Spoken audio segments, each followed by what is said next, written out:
नमस्ते। कभी कभी ऐसा लगता है ना कि असफलता का डर हम पर हावी हो रहा है। आज हम श्री हित प्रेमानंद गोविंद शरण जी महाराज के विचारों से जानेंगे कि जीवन की बड़ी से बड़ी चुनौतियों का सामना निडर होकर कैसे किया जाए। तो सवाल बिल्कुल सीधा है। अगर हम जिंदगी में फेल हो जाएं, तो क्या करें? ये वो डर है जो आज की पीढ़ी को, खासकर युवाओं को, अंदर ही अंदर खाए जा रहा है। कभी निराशा बनकर, तो कभी समाज के दबाव के तौर पर। तो इस डर को समझने के लिए ना, हमें इसकी जड़ तक जाना होगा। आखिर ये आता कहाँ से है और क्यों क्यों ये हमें इतना लाचार महसूस कराता है? देखिए, आज के जमाने में प्रेशर बहुत ज्यादा बढ़ गए हैं। गहरी निराशा है समाज में। आप जानते हैं, ब्लैकमेल होने का डर है, और ये वाली फीलिंग कि जिंदगी का कोई मतलब ही नहीं है। जब इन सब से अकेले लड़ना पड़ता है, तो असफलता का बोझ और भी भारी लगने लगता है। तो सवाल ये है कि इन सारी नेगेटिविटी की, इन नेगेटिव विचारों की असली जड़ क्या है? महाराज जी के उपदेश हमें एक बहुत गहरे कारण की तरफ इशारा करते हैं। इसे कहते हैं आधार, यानी हमारी आध्यात्मिक नींव। सोचिए, जैसे एक मजबूत जड़ पेड़ को तूफान में भी सीधा खड़ा रखती है, बिल्कुल वैसे ही ये आधार हमें जिंदगी की मुश्किलों में संभालता है। और जब यही जड़ कमजोर पड़ जाती है, तो फिर क्या? तो नेगेटिव विचारों का छोटा सा तूफान भी हमें गिरा देता है। अब जरा इस फर्क को देखिए, ये बहुत गहरा है। एक तरफ जहां कोई आधार नहीं है, वहां अरबों की दौलत भी मन को शांति नहीं दे सकती। और दूसरी तरफ जहां एक मजबूत आधार है, वहां बाहर के हालात चाहे जैसे भी हों, अंदर एक सुकून, एक शांति बनी रहती है। तो फिर सवाल ये उठता है कि ये जरूरी नींव, ये मजबूत आधार बनाए तो बनाए कैसे? महाराज जी ने इसके लिए एक बहुत ही प्रैक्टिकल 3 स्टेप का रास्ता बताया है। तो ये हैं वो 3 कदम।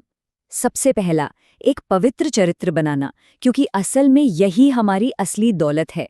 दूसरा है नाम जप का अभ्यास, यानी ईश्वर के नाम को याद करना, जो हमारे नेगेटिव विचारों को पॉजिटिव एनर्जी में बदल देता है।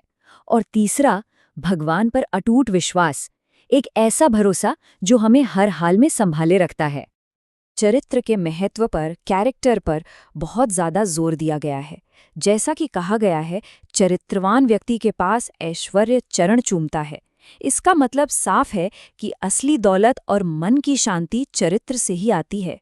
और यही वो ताकत है जो हमें किसी भी हार से कहीं ज्यादा बड़ा बना देती है। और इस बात को समझने के लिए राम और रावण से बेहतर उदाहरण क्या हो सकता है? देखिए, दोनों ही महान कुल में पैदा हुए थे, लेकिन सिर्फ चरित्र का फर्क था। और इसी फर्क ने एक को भगवान बना दिया और दूसरे को राक्षस। अच्छा, इन प्रिंसिपल्स को, इन सिद्धांतों को असल जिंदगी में कैसे देखें? इसके लिए चलिए धर्मराज युधिष्ठिर की कहानी पर नजर डालते हैं। ये कहानी दिखाती है कि जो धर्म के रास्ते पर चलता है ना, उसकी जीत आखिर में पक्की होती है। तो देखिए धर्मराज युधिष्ठिर की जिंदगी को। वो धर्म और कामयाबी के शिखर पर थे, चक्रवर्ती सम्राट। और फिर एक धोखे वाले खेल में अपना सब कुछ हार गए।